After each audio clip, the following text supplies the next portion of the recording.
And here we are, live. Hi, Bianca. Hi, everyone. I'm Bianca Woods. This is Mark Britz. Hi, everybody. And we are respectively the senior managers of programming at the Learning Guild. We are.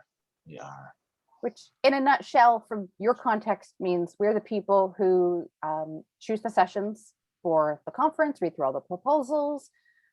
And so today we wanted to share some advice and answer your questions so that we can do as much as possible to help you feel like you know what you want to put in the proposal and that you have a proposal that's going to grab our attention and hopefully make it onto the program. Yep, very good. Very good. Yeah, this is your half hour. So any questions you have, we'll queue those up, bring those in. In the meantime, we can fill in a little bit about some of our other hot tips. And we also have resources out there for you. The website also contains that. The CFP has links itself to find that information. But Bianca, why don't we do what we normally do? Because you do it so well. Because I do it so often. And you do it so often that I'd hate to ruin that vibe. All right. Walk us through the proposal process so everybody understands the scope. Yeah. Just a heads up, if you want to ask us any questions, there's a Q&A field for you to feel free to type those in and we'll start jumping on those questions as soon as they come in. But one thing that we find is really helpful for people who are thinking about proposing to speak at Learning Solutions or at any other Guild conference is to understand what the Guild's proposal review process is like. So you can, one, understand why it's going to take a little while for you to hear from us, but two, understand what is happening at each stage so you can think about, well, how is my proposal going to fit that? So we tend to get around 3 to 5 times more proposals than we have session slots for.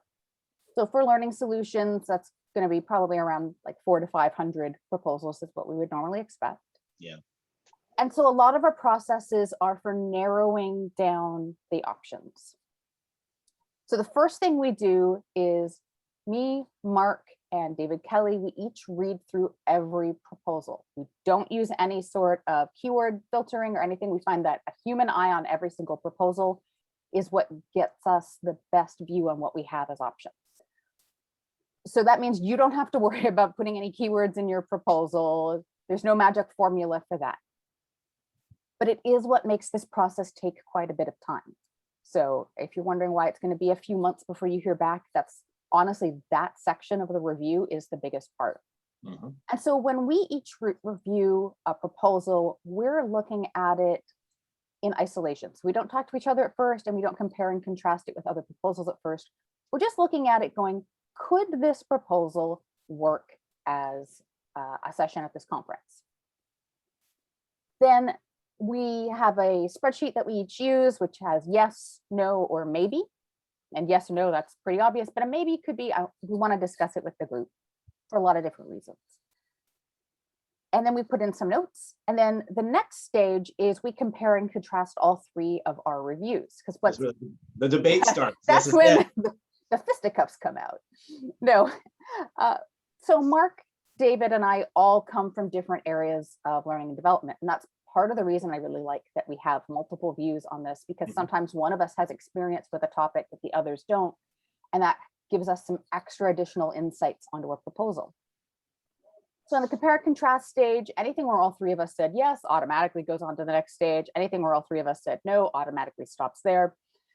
And anything where we had slightly different reviews, as can often happen, we just talk through it. And often someone will have a bit of extra insight that will make us go, oh, okay, that skews which direction we're going to go. And we give things a definitive yes or no at that point. The final stage is the one that's changed a little bit during the pandemic. Normally what we would do for the last stage is take everything that had made it into the yeses at that point. We would get together in person and have a whole wall of Post-its, 1 Post-it per proposal, and a whole wall of chart paper with 1, square per session slot that we had, and we'd start building out the program there. So we now, obviously the last little while we've been doing this digitally, but the process is vaguely the same. What we're looking to do is create a balanced program where there's not too many sessions that overlap, where there's a wide variety of voices and a wide variety of experiences that are represented by the conference topics and the conference speakers. So we do things like to narrow things down, we operate from a perspective of 1 session slot per speaker, with a few exceptions at first. Now, eventually a speaker might get a second session because of cancellation, but we start with 1 per speaker because obviously we want as many speakers in as possible. We also hold at least 20% of the program for speakers who have never spoken at the event before, because we think it's really important for new speakers to be able to get their foot in the door. And if we don't purposefully make space for them, it's a little harder for them to get that first step. We look to make sure that usually each organization or company only has 1 or 2 sessions on the slot, because once again, that diversity of speakers. And we do a lot of balancing with the speakers. We also do balancing of topics, because we don't want there to be 6 sessions on video in one block and none in the next. We don't want there to be repetitive sessions where it's people are talking about the same subsection of an angle, like 6 different video sessions are all on video filming tools. Yeah, we want some different kinds of sessions on that topic. So we do a lot of balancing, and the reason we use Post-its is things move around a lot. But once we have a good balance of everything and the session slots are filled, that's where we call the program done. But we'll have a lot of sessions at that point that didn't have space on the program. And it's not because they were bad sessions or they didn't, weren't up to snuff. It's really just, Mark, you always call it real estate. We just literally do not have enough space for everything we get. That's a really awesome fit for the conference. So that turns into our alternates list. And the alternates are sessions that we loved, didn't have space for, but if we have a cancellation on the program, we will reach out to the alternates list first, because we already know we love those sessions. We also use that alternates list to program other events. So you might get an email from one of us saying, hey, we're doing this online event. Your Learning Solutions proposal was really fantastic. Would you like to share it here instead? That's the spiel. Yeah, it's good. Mark, was there anything that you'd want to add to that? I'll add a little color commentary to that, Bianca. Yeah. I think, you hinted to it right away. We get 3 to 5 times the proposals. And so, again, it's not that we have your proposal. If you didn't make it on the program, it's not because you had a bad proposal. 9 times out of 10, or 3 times out of 5, whatever it might be. It's more that the space and, and having that opportunity in there. We also make sure that this too, is we do convey to everybody that if you didn't make it on the program, you can reach back out to us to get some details as to why. And we engage in those conversations, either a phone call, a Zoom meeting, or a real quick email of a summary of why your proposal wasn't accepted. And I hate to be that guy when I email people out and I say, it's real estate. You really had a good proposal, except I had about 15 good proposals around that particular space. And so that's why we had to make a very tough decision. Bianca also talked a little bit about the balancing of the program, really important for us. There's practitioners, there's vendors, there's consultants in the space. So with that in mind, we also consider things, of course, around gender and really bringing a rich program together. So we keep all those things in mind when we're developing the program. So it's a lot of thought. And like she said, it takes months. So just keep that in mind that we will be responding. We're pretty good about our timelines and getting back to you. So be mindful of the emails that you do receive if you submit. It'll tell you a little bit more about when you should hear from us. And your comments about asking for feedback if a proposal isn't accepted is a nice segue into tips about how to write your proposal. Because one of the things that we also offer is the option to have someone talk to you about your proposal idea or review your proposal draft before you even submit. Now, we can't tell you for sure if something is going to make it onto the program. That's true. Because we don't know what other people are going to submit. But we can help you hone that proposal to be as strong a way of telling your story as possible. Mm-hmm. We can help guide you if there are any small things about the proposal that might hold it back, but that are very easy to fix. That's a conversation we have a lot. And you would be surprised how few people take us up on that. Right. So please feel free to reach out. We are so happy to help you write the best proposal possible and to have this entire process not feel like a mystery. Yeah, and I was going to add, so you can email us at programs@learningguild.com. And one of the things I would say is, kind of come loaded. This is my idea. This is what I'm thinking through. This is, my experience. This is what I believe would help people. That kind of message is great. And we have a starting point. What you don't want to do is say, hey, Mark and Bianca, do you need sessions on boom, boom, boom? No, that's the wrong way to go, because we don't know, what we're getting in the full spectrum of sessions. And we don't necessarily know or can dictate, like, we're going to have a gap in something in the program. So we can't make that determination. So start with your own idea and what value you want to bring to the community to share, and give us as much detail as you can. You don't have to write a full proposal in that email to us, but give us enough to start with, and we're happy to respond to that, set up a call with you and give you some feedback. So let's talk through some of the other things that someone who's maybe new to submitting proposals for learning solutions might want to know. What do you think someone needs to know about the audience for learning solutions? How it might be different from other conferences, or if they've never been to a conference, what does a learning and development conference audience even look like? Yeah, well, I think when you come to our events, you get a nice understanding of the scope of the people and their experiences and their backgrounds. And first and foremost is our audience is heavily skewed towards organizations and people who work in corporate training type sessions. We do get some academic attendees in there. We do get kind of more niche areas, but I say the broad scope of our attendees come from organizations, learning professionals, e-learning designers, instructional designers, developers in that space. I think also to keep in mind is, again, at the various levels. So we do get management, we do get director level, but we do have a lot of people who are the practitioners who are looking for. And I think Learning Solutions is that perfect conference for, and we say this a lot, it's like people will learn Wednesday through Friday or whenever the dates are, and they want to use that information. They want to apply that new skill and understanding the next week. So we think about a lot of the proposals about that practical application. And really the messages with Learning Solutions is sharing what works. Right. So we're looking for that type of proposal that people can apply, that new knowledge when they get back. Yeah, and it's not so much that you have to have 5,000 years of experience in learning and development to have something to share that what works. And it's interesting. I'll often have conversations with people from our industry who feel like they're not ready to share at a conference yet. And I'll talk to them about what they're working on, and they're doing really cool and interesting things. But they don't feel like, someone who is just doing this casual or doing this on the as their job and has never spoken at a conference should put themselves up there.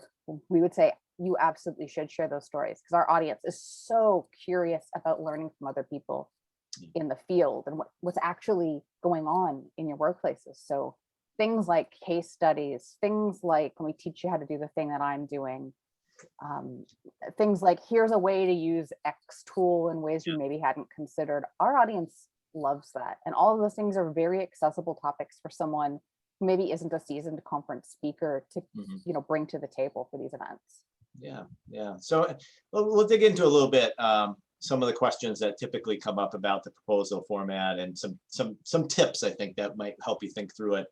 And I'll start. I'll share this one. One of the things we do see a lot of that I want to caution you on is, if you're coming out of academia, or if you're coming out of a specific work environment, a context, maybe it's in manufacturing, or maybe it's in a hospital setting.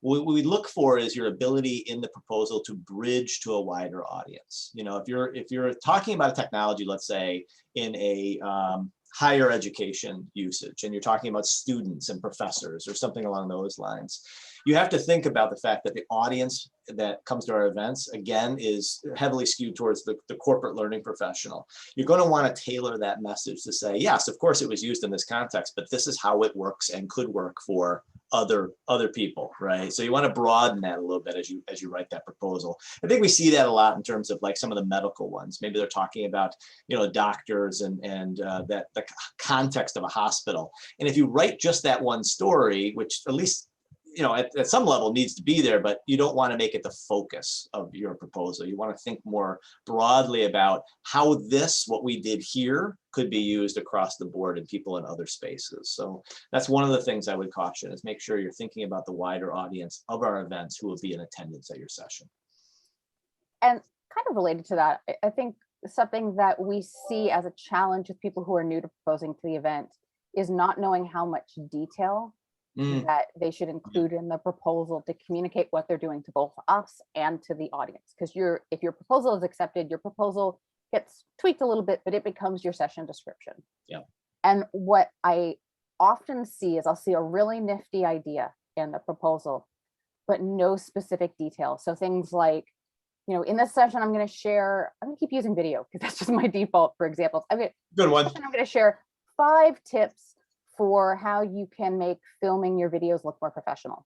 And then they don't tell us anything about the 5 tips. And that leaves us on the proposal review team in a bit of a pinch because we don't know what you're going to cover. We don't know if it's a really good fit for our audience or if it's going to be too advanced or too basic.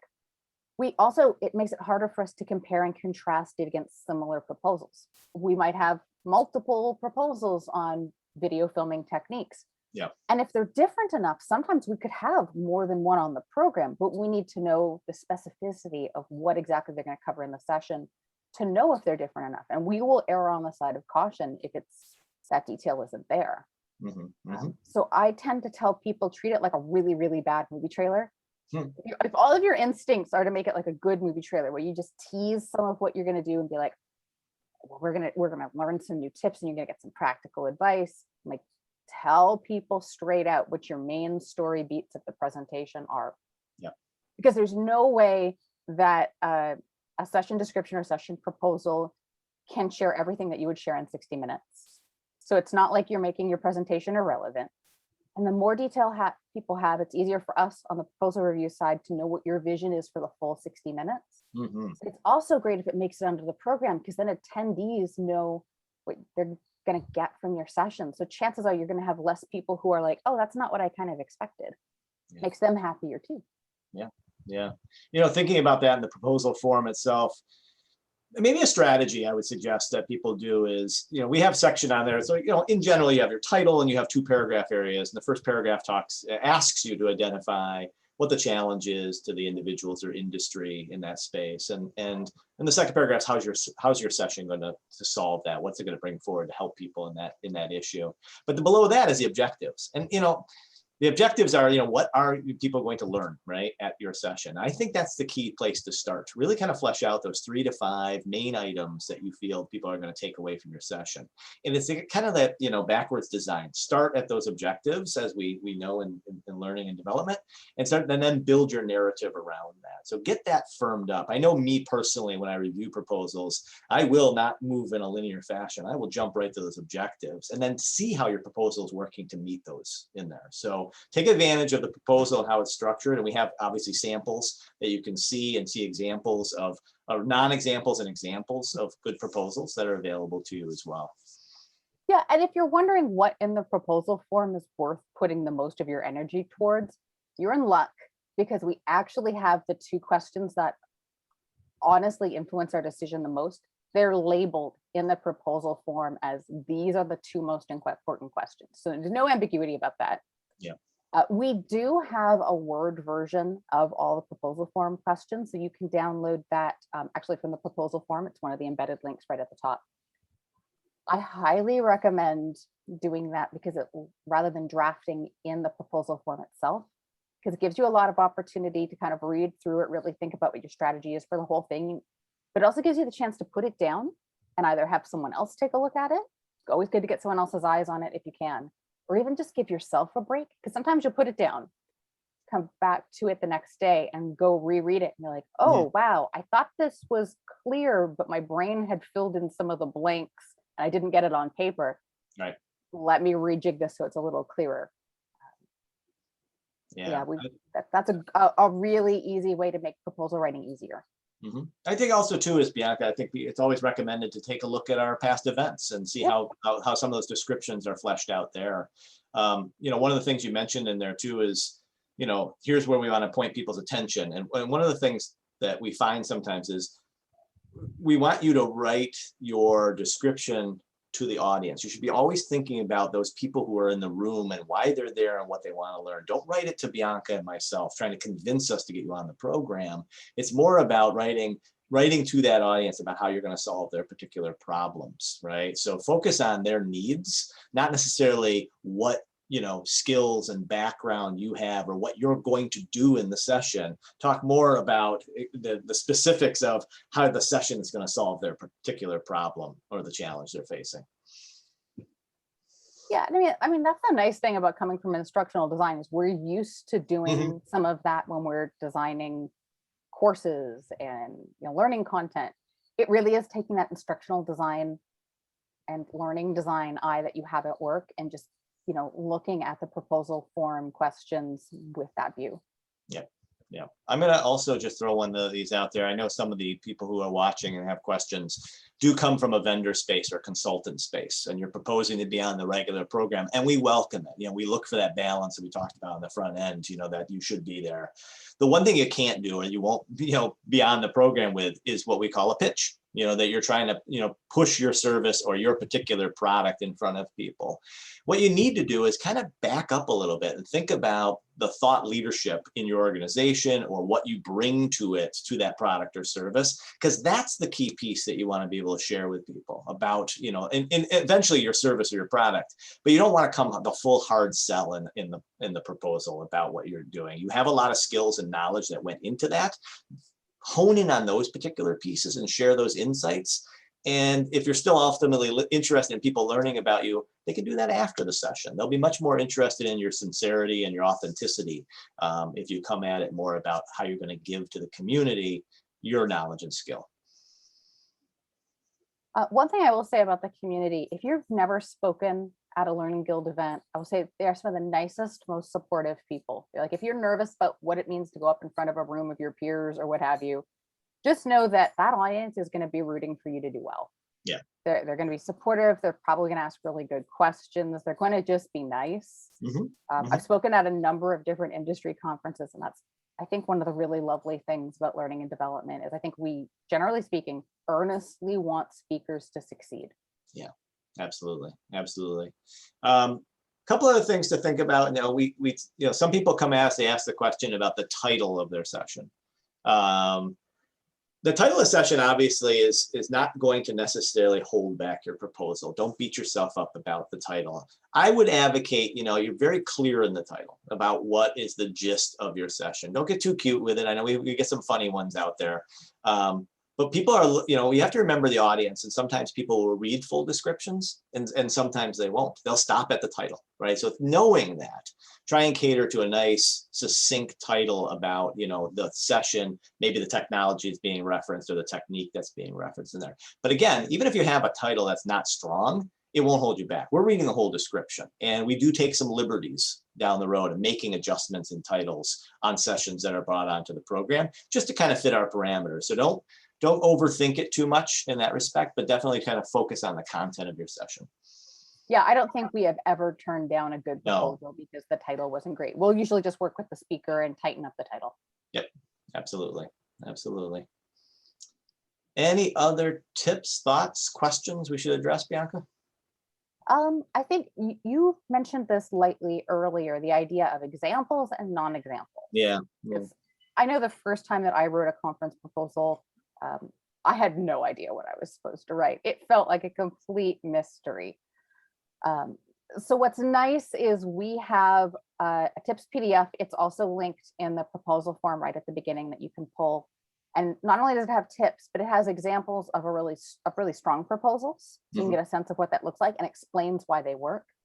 But it also has examples of proposals that don't quite work at it as is, with some tips about if that's where the proposal is, how it could be fixed. And sometimes when you're writing these for the first time, it's really helpful to just like see what does a good one look like versus what does a not so great one look like. Yep. And again, I'll just throw it out there so people are listening. programs@learningguild.com is the best way to reach us in advance of your submission. If you have any questions or thoughts that you want to bounce off us a little bit. I mean, I just had a conversation yesterday with a vendor who was interested in the program, was very productive. And I think, in the end, I can't guarantee they'll be on the program, as Bianca said in the beginning, but they're definitely in a better place because of a 15-minute conversation we had. So we're getting close to the end because we're wrapping this up at 12:30 Eastern. What is a last piece of advice or tip or nugget that you might want to share with the group? So I guess mine would be, there's a lot of tools, technology out there that many people are using. You know, we know some of the bigger platforms that are out there between Articulate and Captivate and Lectora, and the list goes on. It keeps growing. And the point is, you know that a lot of people are using these technologies, and I know you're using it in a great way in your organization. But keeping in mind that we're probably going to get 30 proposals that might use a particular technology. What I would suggest is that you're looking at a unique way that you're leveraging that technology to solve a particular solution in the organization. Kind of dig. I almost advocate with those areas to think about more depth rather than breadth of the tool. So if you're talking about scenario development or something, maybe you're getting into the aspect of, you know, how you go about building characters in the particular tool, and now you're narrowing that focus a little bit, would be one suggestion, especially when I say when you're talking about a broader tool set as your starting point. How about you, Bianca? And even more broadly than that, really just everything. Sometimes one of the more common things that I'll see in all of our remarks when we're reviewing things is it feels a little generic. Yeah. We don't know what's special about what you're bringing to the topic. Like if the video thing that I mentioned earlier, well, lots of people are going to probably be submitting video sessions. So what's something really cool and unique that you're bringing that other people might not? And I think that's a really great way to differentiate your proposal. Yep. The other thing that I was going to suggest as my last tip is read your proposal out loud. Our audience is looking for very conversational, like buddy to buddy and learning and development conversations. It does not have to be incredibly formal. It's going to ring really well if it's in conversational English in a way that's, you know, casual and supportive. And just honestly reading your words out loud will help you go, oh, wow, that sentence is probably 16 words too long because I have to catch my breath at the end. And like we won't reject a proposal if it's really great, but the language is a little formal. We'll do a lot of tweaking, but sometimes being super formal can hold the proposal back in feeling human and feeling like you've got the people in the audience's back. Good stuff. Yeah. We always have a plethora of tips. You might have something out there that is unique to your situation, or you believe it is, and so take advantage of our time. Send us an email at programs@learningguild.com in advance of submitting your proposal, and we'll be happy to give you feedback as quick as we can. You know, the CFP, I believe, closes on the 6th of August. Correct. So do not ask for feedback or insight on the 5th of August. If I kind of get to that a little bit earlier, so we can be as responsive as possible. Yeah, the earlier you ask for feedback, the more of our time you'll get. If you asked now, you'll probably get a big chunk of time because we've got time. The closer to the deadline, the more people we have asking for help. So you just get a smaller percentage of our attention. And ask now, because we've got time is what we have right now. Less so on the 5th. Very good. All right, thank you everyone for coming, and we're hoping to see your proposal soon. All right, have a good one. Bye, Bianca. Bye.